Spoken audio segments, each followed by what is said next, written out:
ನಿಜವಾಗಿಯೂ ಅವರು ಆ ಕುರುಡು ಕತ್ತಲೆಗಿಂತಲೂ ಕತ್ತಲೆಯಲ್ಲಿದ್ದಂತೆ ಅವರಿಗೆ ಜ್ಞಾನ ಲಭಿಸುವುದಿಲ್ಲ. ಅಂದ್ರೆ ಸೋದರ ಬಾಂಧವರೇ, ಅವನನ್ನು ಕೊಂಡ್ಕೊಳ್ಬೇಕು ನಾವು. ಈ ಭೂಮಿ ಏಕದೇವತ್ವ, ದೇವ ಸಹಭಾಗಿತ್ವ ಏನಿದೆ ಅನ್ನುವಂಥದ್ದನ್ನ ವಚನ ಸಾಹಿತ್ಯದಲ್ಲಿ ವಿಶೇಷವಾಗಿ ಬಸವಣ್ಣನವರು ನಡೆದಾಡಿದಂತಹ ಈ ಭೂಮಿ ಇಲ್ಲಿನ ಜನರಿಗೆ ಬಹಳಷ್ಟು ವಿವರವಾಗಿ ಅವರು ತಿಳಿಸಿದ್ದಾರೆ. ಅರಗು ತಿಂದು ಕರಗುವ ದೈವನೆಂತು ನಾನೆಂಬೆನಯ್ಯ, ಉರಿಯ ಕಣ್ಣಡೆ ಮುರುಟುವ ದೈವನೆಂತು ನಾನೆಂಬೆನಯ್ಯ, ಅಂಜಿಕೆಯಾದಡೆ ಉಳುವ ದೈವನೆಂತು ನಾನೆಂಬೆನಯ್ಯ, ಅವಸರ ಬಂದಡೆ ಮಾರುವ ದೈವನೆಂತು ನಾನೆಂಬೆನಯ್ಯ, ನಿಜ ಭಾವೈಕ್ಯ ಕೂಡಲ ಸಂಗಮ ದೇವ ನೊಬ್ಬನೇ ದೇವ. ಅಂದ್ರೆ ಆ ಜಗದೀಶ್ವರನು ಅಲ್ಲಹನು ಮಾತ್ರ ಅವನೊಬ್ಬನೇ ದೇವರು. ಇದು ಎಷ್ಟು ದೇವರುಗಳನ್ನ ನಾವು ಮಾಡ್ಕೊಂಡಿದ್ದೀವೋ ಇದು ನಾವು ನಮ್ಮ ಕೈಯಿಂದ ಕೃತಕವಾಗಿ ಮಾಡ್ತೀವಿ. ಅಂದ್ರೆ ವೇದಗಳ ಶಿಕ್ಷಣವಾಗಲಿ, ವಚನ ಸಾಹಿತ್ಯದಲ್ಲಾಗಲಿ, ಧಾರ್ಮಿಕ ಗ್ರಂಥಗಳಲ್ಲಾಗಲಿ ನಿಜವಾಗಿ ದೇವರ ಪರಿಚಯ ನಮ್ಗೇನ್ ಮಾಡಿಸಲಾಗಿದೆ, ಆ ರೀತಿ ದೇವರನ್ನ ನಾವು ಕಂಡುಕೊಳ್ಬೇಕಾಗಿದೆ. ಭಗವದ್ಗೀತೆ ಹೇಳುತ್ತೆ 9ನೇ ಅಧ್ಯಾಯ 11 ಮತ್ತು 12ನೇ ಸೂಕ್ತ, ಅವಜಾನಂತಿ ಮಮ್ಮೂಢ ಮನುಷಿಂ ತನುಮಾಶ್ರಿತಂ ಪರಂ ಭಾವಮಾಜಾನಂತು ಮಂಭೂತ ಮಹೇಶ್ವರಂ ಮೋಘ ಶಮೋಘ ಕರ್ಮಣೋ ಮೋಘ ಜ್ಞಾನ ವಿಚೇತಸ ರಕ್ಷಸಿ ಮಾಸುರಿಂ ಚೈವ ಪ್ರಕೃತಿ ಮೋಹಿನಿಂ ಶ್ರಿತ. ಎಲ್ಲಕ್ಕೂ ಹಿರಿಯನಾದ ನನ್ನ ನಜ ಸ್ವರೂಪವನ್ನು ಅರಿಯದ ಅವಿವೇಕಿಗಳು ನನ್ನನ್ನು ಮಾನವಂತೆ ಭೌತಿಕ ದೇಹವುಳ್ಳವನೆಂದು ನನ್ನನ್ನು ಆರಾಧಿಸಿ ಅವಮಾನಿಸುತ್ತಾರೆ. ಅವರ ಜ್ಞಾನವು ವ್ಯರ್ಥ, ಅವರು ಸಲ್ಲಿಸತಕ್ಕಂತಹ ಪುಣ್ಯ ಕಾರ್ಯಗಳು ಕೂಡ ವ್ಯರ್ಥ. ಅವು ನನ್ನ ಸಾನ್ನಿಧ್ಯದಲ್ಲಿ ಸ್ವೀಕಾರ ಅರ್ಹವಲ್ಲ. ಅವರು ನನ್ನ ಮಾಯಾಶಕ್ತಿಗೆ ಮರುಳಾಗಿ ಆಸುರರಂತೆ ತನ್ನ ಜೀವನವನ್ನ ಸಾಗಿಸ್ತಾ ಇದ್ದಾರೆ ಅಂತ ಭಗವದ್ಗೀತೆ. ಆ ಜಗದೀಶ್ವರನ್ನ ಕಂಡುಕೊಳ್ಳಿಕ್ಕೆ ಸಾಧ್ಯವಾಗದ ಜನರ ಜೀವನ ಆಸೂರರಂತೆ ಅಂತ ಹೇಳಿದೆ. ಅಂದ್ರೆ ಸೋದರ ಬಾಂಧವರೇ, ಪವಿತ್ರ ದೇವ ಗ್ರಂಥ ರಂಜಾನಿನಲ್ಲಿ ಒಬ್ಬ ಸತ್ಯ ವಿಶ್ವಾಸಿಗೆ ಮುಂಜಾವಿನಿಂದ ಸಂಜೆಯವರೆಗೆ ದೇವರಿದ್ದಾನೆ, ಇದ್ದಾನೆ, ನನ್ನನ್ನು ನೋಡ್ತಾ ಇದ್ದಾನೆ ಅನ್ನುವಂತಹ ಪರಿಜ್ಞಾನ ಅವನಲ್ಲಿ ಬರುವಂತೆ ಅವನಿಗೆ ಪ್ರೇರೇಪಿಸುತ್ತೆ ಉಪವಾಸ. ಅದಕ್ಕಾಗಿ ಉಪವಾಸ ಆಚರಣೆ, ಇದಕ್ಕೆ ಪ್ರತಿಫಲವಾಗಿ ಆ ಸೃಷ್ಟಿಕರ್ತನಿದ್ದಾನೆ. ಸೋದರ ಬಾಂಧವರೇ, ಸಮಯದ ಅಭಾವವೂ ಕೂಡ ಇದೆ. ಇದು ಮಸ್ಜಿದ್ ದರ್ಶನ್ ಕಾರ್ಯಕ್ರಮವೂ ಕೂಡ ಇದೆ. ಅಂದ್ರೆ ನನಗೆ ಬಹಳ ತುಂಬಾ ಸಂತೋಷ ಅನಿಸ್ತಾ ಇದೆ. ನನ್ನ ದೇಶ ಭಾರತ ದೇಶ ನಿಜವಾಗಿ ಇವತ್ತು ನಾವು ಜಾತಿ ಭೇದ ಮರೆತು ಭುಜಕ್ಕೆ ಭುಜ ಏನದ ತಾಗಿಸಿ ಕೂತಿದ್ದೀವಿ. ಆ ಜಗದೀಶ್ವರನ ಇಂಥ ಸಭೆಯನ್ನು ಮೆಚ್ಚುತ್ತಾ. ಮಸ್ಜಿದ್ ಅಂದರೆ ಶಿವಾಲಯ, ಮುಸ್ಲಿಮರು ಅಲ್ಲಾಹ್ ಕಾ ಘರ್ ಅಂತಾರೆ.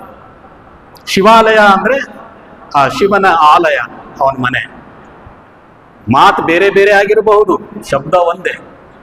ಆ ಜಗದೀಶ್ವರನನ್ನು ಬೇರೆ ಬೇರೆ ಹೆಸರಿನಿಂದ ಕರಿತಿರಬಹುದು, ಇರ್ತಕ್ಕಂತಹ ಶಕ್ತಿ ಮಾತ್ರ ಒಂದೇ. ನಾನು ಅಲ್ಲಾಹ್ ಅಂತ ಕರಿತಾ ಇದ್ದೀನಿ, ಇದು ಅವನಿಗಿರ್ತಕ್ಕಂತಹ ಇದು ಸ್ವಂತ ಹೆಸರು. ಕುರಾನಿನಲ್ಲಿ ನಾನು ಅಲ್ಲಾಹನಿದ್ದೇನೆ, ಈ ಜಗತ್ತಿನ ಒಡೆಯ ಅಂತ ಸೃಷ್ಟಿಕರ್ತನು ಪರಿಚಯಿಸಿಕೊಂಡಿದ್ದಾನೆ. ಆದರೆ ಅವನಿಗೆ ಗುಣ ವಿಶೇಷಣದೊಂದಿಗೆ ಕರೆಯತಕ್ಕಂಥ 99 ಹೆಸರುಗಳು ಕೂಡ ಕುರಾನ್ನಲ್ಲಿವೆ. ಅಂದ್ರೆ ಸಮಾಜದಲ್ಲಿ ಇನ್ನಿತರ ಧರ್ಮ ಬಾಂಧವರು ಅವನ 99 ಹೆಸರುಗಳಿಂದಲೂ ಕೂಡ ಅವನಿಗೆ ಕರೀತಾರೆ. ಜಗದೀಶ್ವರನಲ್ಲಿ, ಆದಿ ಬ್ರಹ್ಮ ಅಲ್ಲಿ, ಅಲ್ಲಾ ಅಲ್ಲಿ, ಗಾಡ್ ಅಲ್ಲಿ, ರಬ್ ಅಲ್ಲಿ, ಪಾಲನಕರ್ತ, ಪಾಲನಹಾರ, ನೂರಾರು ಹೆಸರಿಂದ ಜಗದೀಶ್ವರನನ್ನ ಕರೀತಾರೆ. ಇರ್ತಕ್ಕಂಥವನು ಅವನು ಮಾತ್ರ ಒಂದೇ. ಅಂತೆ ಧರ್ಮದ ಹೆಸರಿನಲ್ಲಿ ಇಸ್ಲಾಂ, ಇಸ್ಲಾಂ ಅಂದ ತಕ್ಷಣ ಇದು ಅರಬ್ಬಿ ಭಾಷೆ. ಬಹಳಷ್ಟು ಜನರು ಇಸ್ಲಾಂ ಅಂದರೆ ಒಂದು ಸಮುದಾಯಕ್ಕೆ ಪರಿಚಯಿಸಲ್ಪಟ್ಟಂತಹ ಒಂದು ಶಬ್ದ ಅಂತ ತಿಳಿದುಕೊಂಡಿದ್ದಾರೆ. ಕುರಾನಿನ ಯಾವ ಭಾಗದಲ್ಲಿಯೂ ಇಸ್ಲಾಮಿಗೆ ಧರ್ಮ ಅಂತ ದೇವರು ಹೇಳಲೇ ಇಲ್ಲ. ಇದು ಭೂಮಿಯ ಮೇಲೆ ವಾಸ ಮಾಡತಕ್ಕಂತಹ ಜನರು ನನ್ನನ್ನ ಸಂತುಷ್ಟಪಡಿಸುವ ಸಲುವಾಗಿ ನಡೆಯುವಂತೆ ಅವರಿಗಿರ್ತಕ್ಕಂತಹ ಆದೇಶಗಳು.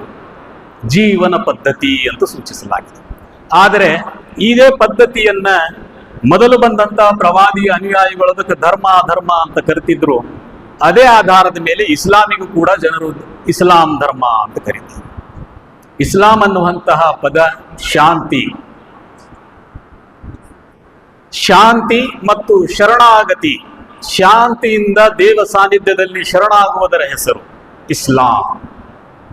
ಮುಸ್ಲಿಂ ಅಂತಂದ್ರೆ ಇದು ಧರ್ಮ ಸೂಚಿಸುವಂತಹ ಪದ ಅಲ್ಲ, ಇದು ಗುಣವಾಚಕ ಪದ. ಮುಸ್ಲಿಂ ಅಂದ್ರೆ ದೇವ ಇಚ್ಛೆಗೆ ಶರಣಾಗು, ದೇವರು ಯಾವ ರೀತಿ ಬಯಸುತ್ತಾನೋ ಆ ರೀತಿ ಜೀವನ ನಡೆಸಲಿಕ್ಕೆ ನೀನು ಇಚ್ಛೆ ಪಟ್ಟಿದ್ದಾದ್ರೆ ನೀನು ಮುಸ್ಲಿಂ. ನಾನು ಹೆಸರಿಟ್ಟು ವೇಷಭೂಷಣಗಳನ್ನು ಧರಿಸಿ ನಾನು ಮುಸ್ಲಿಂ ಅಂದ್ರೆ ದೇವ ಸಾನ್ನಿಧ್ಯದಲ್ಲಿ ಮುಸ್ಲಿಂಲಾಗಲಿಕ್ಕೆ ಸಾಧ್ಯತೆ ಇಲ್ಲ. ಮುಸ್ಲಿಂ ಆಗ್ತಕ್ಕಂಥವನ ಕ್ಯಾರೆಕ್ಟರ್ ಅನ್ನ ಕುರಾನ್ ಹೇಳುತ್ತೆ, ಅವು ನನ್ನಲ್ಲಿ ಬರಬೇಕು. ಪ್ರವಾದಿಯವರು ಹೇಳಿದ್ರು, ಯಾರಿಗೆ ಮುಸ್ಲಿಂ? ನಿನ್ನ ನೆರೆಯವನು ಹಸಿದಿರುವಾಗ ಹೊಟ್ಟೆ ತುಂಬ ತಿಂದು ಮಲಗುವಾತನು ಮುಸ್ಲಿಮನಲ್ಲ, ಮುಸ್ಲಿಮನಲ್ಲ, ಮುಸ್ಲಿಮನಲ್ಲ.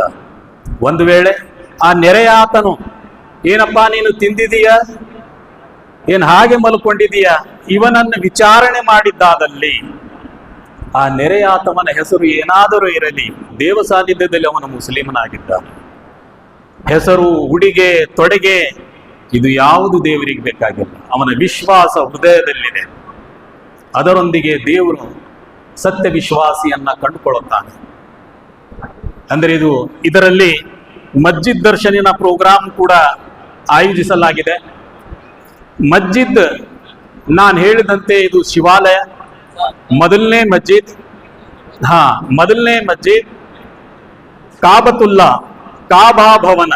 ಈ ಜಗತ್ತಿನಲ್ಲಿ ಮೊಟ್ಟ ಮೊದಲಿಗೆ ಆ ಜಗದೀಶ್ವರನು ಆದಮರ ಕಾಲದಲ್ಲಿ, ಆದಮರು ಬರೋಕ್ಕಿಂತ ಮೊದಲು ತನ್ನ ದೇವಚರರ ಮೂಲಕ ಅದನ್ನ ನಿರ್ಮಿಸಿದ ಅದು ಕಾಬಾ ಭವನ. ಆ ಕಾಬಾ ಭವನ ಮೊದಲನೇ ಮಸ್ಜಿದ್. ಈ ಜಗತ್ತಿನಾದ್ಯಂತ ಇರತಕ್ಕಂತಹ ಏನು ಮಸ್ಜಿದ್ಗಳಿವೆ, ಈ ಮಸ್ಜಿದ್ಗಳ ಲಿಂಕ್ ಏನಿದೆ ಆ ಕಾಬಾ ಭವನಕ್ಕಿದೆ. ಯಾವ ರೀತಿ ಟ್ರಾನ್ಸ್ಫಾರ್ಮ್ ಇರುತ್ತೆ ಊರಿನಲ್ಲಿ, ಅಲ್ಲಿ ಕಂಬದ ಮೂಲಕ ನಮ್ಮ ಮನೆಯಲ್ಲಿ ಬೆಳಕು ಬರುತ್ತೆ. ಅಂದ್ರೆ ಕಾಬಾ ಭವನದಿಂದ ಈ ಮಸ್ಜಿದ್ಗಳೇನದ ಅಂದ್ರೆ ಬೆಳಕು ಪಡಿತೀವಿ, ಅದಕ್ಕೆ ಲಿಂಕ್ ಇದೆ. ಯಾವುದೇ ವ್ಯಕ್ತಿ ಮಸ್ಜಿದಿಗೆ ಬಂದಾಗ ಇಲ್ಲಿನ ದೇವರ ಅನುಗ್ರಹವನ್ನ ಆ ಕಾಬಾ ಭವನದಿಂದ ಸ್ವೀಕರಿಸಿ ತನ್ನ ಮನೆಗೆನದ ಅಂತಂದ್ರೆ ಈ ಬೆಳಕನ್ನು ಒಯ್ತಾನೆ. ಅಂದ್ರೆ ಮಸ್ಜಿದ್ ಜಗತ್ತಿನಲ್ಲಿ ಆ ಜಗದೀಶ್ವರನ ಎಷ್ಟು ಅವನ ಅನುಯಾಯಿಗಳಿದ್ದಾರೋ ಅವರೆಲ್ಲರಿಗೂ ಸಮಾನವಾದಂತಹ ಪ್ರಾರ್ಥನೆ ಸಲ್ಲುವಂತಹ ಸ್ಥಳ. ಮಸ್ಜಿದಿಗೆ ಮೀನಾರ್ಗಳಂತ ಕಟ್ಟುತ್ತಾರೆ. ಮೀನಾರ್ ಯಾಕೆ ಮಾಡ್ತಾರೆ? ಆ ಮೀನಾರ್ ಮಾಡುವುದರ ಉದ್ದೇಶ ಪ್ರವಾದಿ ತಿಳಿಸುತ್ತಾರೆ, ದೂರದಿಂದ ಬರತಕ್ಕಂತಹ ವ್ಯಕ್ತಿಗಳು ಇಲ್ಲಿ ಮಸ್ಜಿದ್ ಇದೆ, ನನಗೆ ಉಪಹಾರ ಸಿಗುತ್ತೆ, ಬಿಸಿಲಿದೆ, ತಂಪು ಸಿಗುತ್ತೆ, ಕುಡಿಲಿಕ್ಕೆ ನೀರು ಸಿಗುತ್ತೆ, ಅತಿಥಿ ಸತ್ಕಾರ ಸಿಗುತ್ತೆ, ಒಂದಿಷ್ಟು ನಾನು ಇಲ್ಲಿ ನಿಂತುಕೊಂಡು ಬೇರೆ ಊರಿಗೆ ನಾನು ಪ್ರಯಾಣ ಮಾಡಬಹುದು. ಅದನ್ನ ಮೀನಾರಗಳನ್ನ ನೋಡಿ ಅಂತ ಯಾವುದೇ ಜನ ಸಮುದಾಯವಾಗಲಿ ಯಾವುದೇ ವ್ಯಕ್ತಿಯಾಗಲಿ ಮಸ್ಜಿದಿಗೆ ಬಂದಿದ್ದಾದರೆ ಮಸ್ಜಿದಿನಲ್ಲಿ ಇರ್ತಕ್ಕಂತಹ ಜನ ನಾವು ನಿನಗೆ ಮಸ್ಜಿದ್ನಲ್ಲಿ ಬಿಡಲ್ಲ ಅಂತ ಹೇಳಲಿಕ್ಕೆ ಸಾಧ್ಯತೆ ಇಲ್ಲ. ಯಾಕಂದ್ರೆ ಇದು ಮಸ್ಜಿದು ಸೃಷ್ಟಿಕರ್ತನದ್ದು, ಯಾರದೇ ಆಸ್ತಿ ಅಲ್ಲ, ಆ ಜಗದೀಶ್ವರನದು. ಇದರ ಮೇಲೆ ಮುಸ್ಲಿಮರದ್ದು ಎಷ್ಟು ಆಸ್ತಿ ಇದೆಯೋ ಅಷ್ಟೇ ಆಸ್ತಿ ಊರಿನಲ್ಲಿ ಇರ್ತಕ್ಕಂತಹ ಪ್ರತಿಯೊಂದು ವ್ಯಕ್ತಿಯ ಆಸ್ತಿ ಮಸ್ಜಿದ್. ಈ ಮಸ್ಜಿದಿನಲ್ಲಿ ಕೊಡ್ತಕ್ಕಂತಹ ಏನು ಅಜಾ ಇದೆ ಅದರ ಅರ್ಥ ಹೇಳೋದರೊಂದಿಗೆ ನನ್ನ ಮಾತಿಗೆ ವಿರಾಮ ಕೊಡುತ್ತೇನೆ. ಅಲ್ಲಾಹು ಅಕ್ಬರ್, ಅಲ್ಲಾಹು ಅಕ್ಬರ್. ಬಹಳಷ್ಟು ಜನ ತಿಳಿದುಕೊಂಡ ಹಾಗೆ ಅಲ್ಲಾ ಅಂತಂದ್ರೆ ಇದು ಮುಸ್ಲಿಮರಿಗೆ ಸಂಬಂಧಪಟ್ಟ ದೇವರ ಹೆಸರಿರಬಹುದು ಅಂತ. ಇಲ್ಲ, ಕುರಾನ್ ಪರಿಚಯಿಸುತ್ತೆ ಅಲ್ಲಾ ಅನ್ನುವಂಥದ್ದು ಈ ಜಗತ್ತಿನ ಒಡೆಯ ಜಗದೀಶ್ವರ ಆದಿ ಬ್ರಹ್ಮ, ಅವನಿಗೆ ಅಲ್ಲಾ ಅಂತ ಕುರಾನ್ ಪರಿಚಯಿಸಿದೆ.